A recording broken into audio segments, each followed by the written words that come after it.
ये आकाशवाणी दिल्ली है।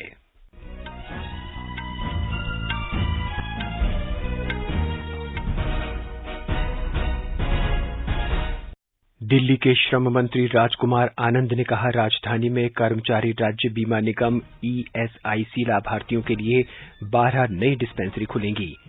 दिल्ली विश्वविद्यालय में स्नातक में प्रवेश के लिए common seat allocation system portal पर 1,47,000 से अधिक आवेदकों ने पंजीकरण कराया। दिल्ली पुलिस की एंटी नारकोटिक्स सेल ने 2 विदेशी ड्रग तस्करों को गिरफ्तार किया। दिल्ली मेट्रो के एयरपोर्ट लाइन पर मेट्रो की रफ्तार आज से बढ़ा दी गई। राष्ट्रपति द्रौपदी मुर्मू ने आज राष्ट्रपति भवन में वर्ष 2022 और 2023 के लिए राष्ट्रीय फ्लोरेंस नाइटिंगेल पुरस्कार प्रदान किए।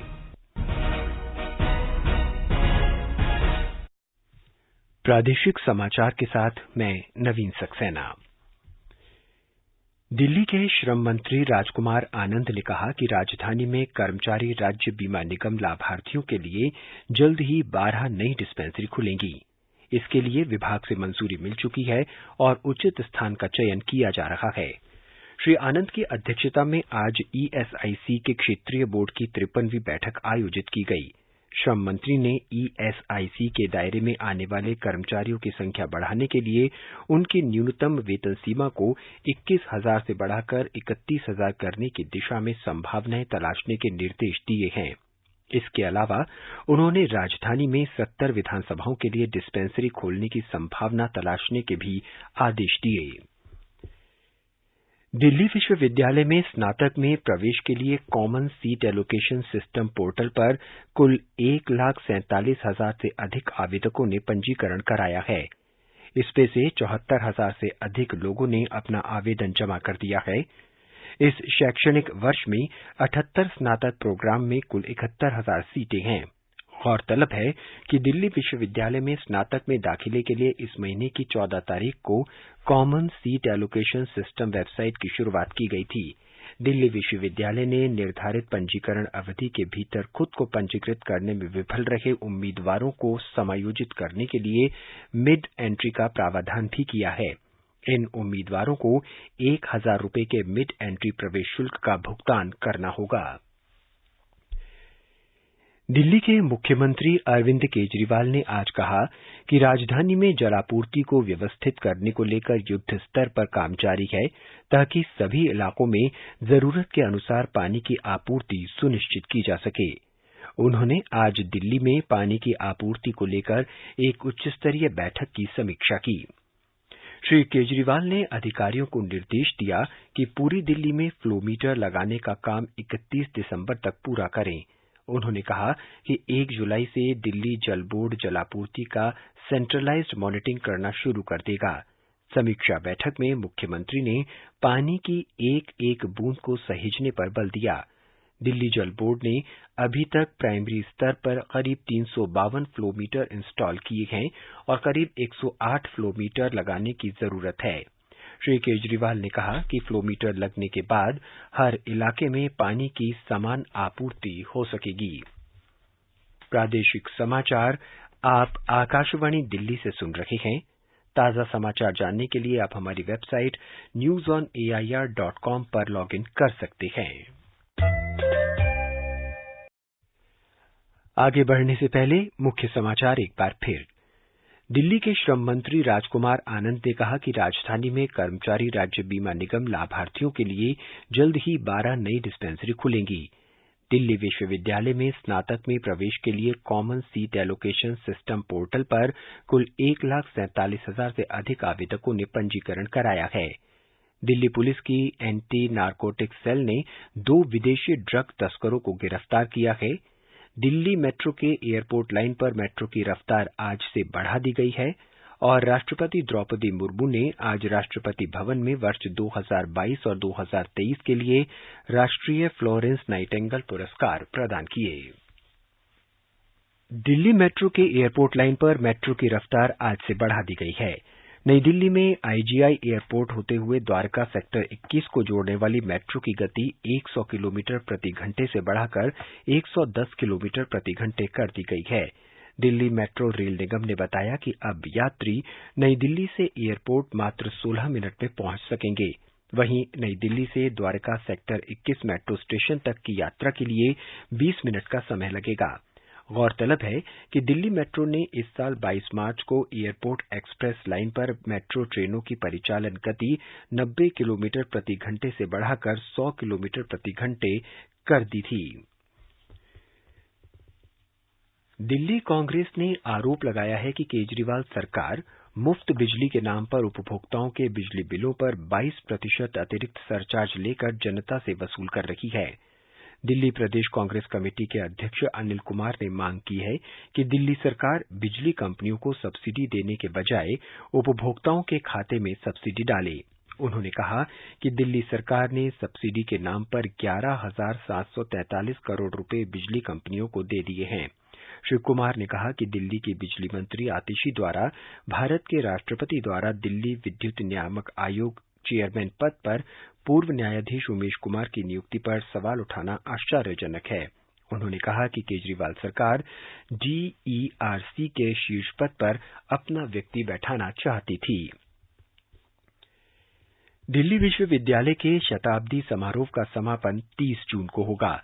विश्वविद्यालय के जनसंपर्क अधिकारी अनूप लाठार ने बताया कि समापन समारोह के अवसर पर भारत के प्रधानमंत्री नरेंद्र मोदी कार्यक्रम के मुख्य अतिथि होंगे। इसके अलावा शिक्षा मंत्री धर्मेंद्र प्रधान विशिष्ट अतिथि होंगे। कार्यक्रम के संबंध में जानकारी देते हुए उन्होंने बताया कि समापन समारोह का आयोजन दिल्ली विश्वविद्यालय के खेल परिसर में किया जाएगा। दिल्ली पुलिस की एंटी नारकोटिक्स सेल ने 2 विदेशी ड्रग तस्करों को गिरफ्तार किया है। पुलिस ने उनके पास से 140 ग्राम उत्तम गुणवत्ता वाली नशीली पदार्थ एम्फेटामिन बरामद की है, जिसकी अंतर्राष्ट्रीय बाजार में करीब 1 करोड़ 50 लाख रुपए की कीमत है। द्वारका जिले के पुलिस उपायुक्त हर्षवर्धन के अनुसार ये दोनों ड्रग तस्कर नाइजीरिया के निवासी हैं। उन्होंने बताया कि एक गुप्त सूचना मिली थी कि ये दोनों तस्कर द्वारका इलाके में ड्रग्स की तस्करी कर रहे थे। राष्ट्रपति द्रौपदी मुर्मू ने आज राष्ट्रपति भवन में वर्ष 2022 और 2023 के लिए राष्ट्रीय फ्लोरेंस नाइटिंगेल पुरस्कार प्रदान किए। ये पुरस्कार नर्सों और नर्सिंग पेशेवरों को सराहनीय सेवाओं के लिए प्रदान किए जाते हैं। इसकी स्थापना 1973 में केंद्रीय स्वास्थ्य और परिवार कल्याण मंत्रालय ने की थी। केंद्रीय मंत्री ज्योतिरादित्य सिंधिया कल नई दिल्ली से भिलाई स्थित इस्पात संयंत्र के डल्ली खदान क्षेत्र में सिलिका रिडक्शन प्लांट का वर्चुअल उद्घाटन करेंगे। भारतीय इस्पात प्राधिकरण के भिलाई इस्पात संयंत्र की डल्ली और राजहरा की 60 साल पुरानी खदानों में लौह अयस्क का भंडार तेजी से खत्म हो रहा है। एक अध्ययन के अनुसार इस्पात संयंत्रों की भट्टियों में प्रभावी उपयोग के लिए 1 मिलीमीटर से कम आकार के लौह अयस्क को परिष्कृत करने की आवश्यकता होगी। इसके लिए 149 करोड़ रुपए से अधिक के निवेश के साथ सिलिका रिडक्शन प्लांट शुरू किया गया है। ये संयंत्र अत्याधुनिक उपकरणों से सुसज्जित है और इसका उद्देश्य भिलाई इस्पात संयंत्र के लिए लौह अयस्क की पर्याप्त आपूर्ति करना है। श्रम और रोजगार मंत्री भूपेंद्र यादव ने कहा है कि पिछले 9 वर्षों में रोजगार के अवसरों में काफी वृद्धि हुई है और करीब 1 करोड़ 25 लाख रोजगार के नए अवसर सृजित हुए हैं। उन्होंने कहा कि अब तक करीब 30 करोड़ श्रमिकों ने ई-श्रम पोर्टल पर पंजीकरण कराया है। नई दिल्ली में श्रम और रोजगार मंत्रालय की उपलब्धियों के बारे में मीडिया को जानकारी देते हुए उन्होंने कहा कि सरकार ने संगठित और असंगठित कामगारों की भलाई सुनिश्चित करके सेवा, सुशासन और गरीब कल्याण पर ध्यान केंद्रित किया है। उन्होंने कहा कि प्रधानमंत्री श्रमयोगी मानधन योजना के माध्यम से सरकार ने असंगठित कामगारों को सामाजिक सुरक्षा देने के लिए कदम उठाए हैं। प्रादेशिक समाचार आप आकाशवाणी दिल्ली से सुन रहे हैं। ताजा समाचार जानने के लिए आप हमारी वेबसाइट newsonair.com पर लॉग इन कर सकते हैं। राष्ट्रीय कैडेट कोर एनसीसी के महानिदेशक लेफ्टिनेंट जनरल गुरबीर पाल सिंह ने आज नई दिल्ली में मालदीव के एनसीसी प्रमुख ब्रिगेडियर जनरल वाइस वहीद के साथ बैठक की। एक रिपोर्ट। भारत और मालदीव के युवाओं के बीच सांस्कृतिक और ऐतिहासिक आदान प्रदान को बढ़ाना और इसके माध्यम से दोनों संगठनों के बीच संबंधों को मजबूत करना था। श्री वहीद को भारत में एनसीसी के इतिहास, कैडेटों के प्रशिक्षण और भारत और मालदीव के बीच युवाओं से जुड़े कार्यक्रम के बारे में जानकारी दी गई। बैठक के दौरान मालदीव के एनसीसी के समक्ष आने वाली चुनौतियों के समाधान पर चर्चा हुई। रक्षा मंत्रालय ने कहा कि इस काम में भारत की ओर मालदीव को पूरी मदद देने की पेशकश की गई और उसके कैडेटों को भारत में एनसीसी की ओर से प्रशिक्षण प्राप्त करने के लिए भी आमंत्रित किया। दीपेंद्र की रिपोर्ट के साथ समाचार कक्ष से दीपाली पांडे। प्रधानमंत्री नरेंद्र मोदी दुनिया के सबसे लोकप्रिय नेता बन गए हैं। अमेरिका स्थित सलाहकार कंपनी मॉर्निंग कंसल्ट द्वारा जारी ग्लोबल लीडर अप्रूवल रेटिंग में कहा गया है कि श्री मोदी को 75% की रेटिंग मिली है। इस रेटिंग इंडेक्स में स्विट्जरलैंड के राष्ट्रपति एलन बर्सिट दूसरे स्थान पर हैं और उनके बाद मैक्सिको के राष्ट्रपति आंद्रेस मैनुअल लोपेज ओब्रेडोर हैं। अमेरिका के राष्ट्रपति जो बाइडेन का 8वां स्थान है, जबकि ब्रिटेन के प्रधानमंत्री ऋषि सुनक 13वें स्थान पर हैं। नवीनतम रेटिंग इस महीने की 7 से 13 तारीख तक एकत्र किए गए आंकड़ों पर आधारित है। इससे पहले की रेटिंग में भी प्रधानमंत्री मोदी शीर्ष पर रहे थे। कृषि और किसान कल्याण मंत्री नरेंद्र सिंह तोमर ने आज पीएम किसान योजना का चेहरा पहचान प्रणाली वाला मोबाइल ऐप जारी किया। इस ऐप के जरिए दूरदराज के किसान बिना ओटीपी या फिंगरप्रिंट के अपना चेहरा स्कैन करके ई-केवाईसी कर सकते हैं। इस अवसर पर श्री तोमर ने कहा कि पीएम किसान एक अभिनव योजना है जिसका लाभ 8.5 करोड़ किसानों को सीधे मिल रहा है। कृषि मंत्री ने कहा कि पीएम किसान दुनिया की एक ऐसी बड़ी योजना है जिसमें किसानों को एक वर्ष में 6,000 रुपए 3 किस्तों में सीधे उनके बैंक खातों में भेजे जाते हैं। सरकार ने राष्ट्रीय पेंशन योजना एनपीसी के अंतर्गत केंद्र सरकार द्वारा कर्मचारियों के लिए पेंशन प्रस्तावित किए जाने की खबरों को खारिज कर दिया है। वित्त मंत्रालय की ओर से एक ट्वीट में कहा गया है कि एनपीएस की समीक्षा के लिए वित्त सचिव की अध्यक्षता में गठित समिति सभी हितधारकों के साथ विचार विमर्श कर रही है और अभी तक किसी निष्कर्ष पर नहीं पहुंची है। मीडिया की खबरों में दावा किया गया था कि केंद्र सरकार मौजूदा बाजार से संबद्ध राष्ट्रीय पेंशन योजना में संशोधन के प्रस्ताव पर विचार कर रही है ताकि वो अपने कर्मचारियों को अंतिम मूल वेतन का 40 से 45% तक पेंशन प्रदान कर सके।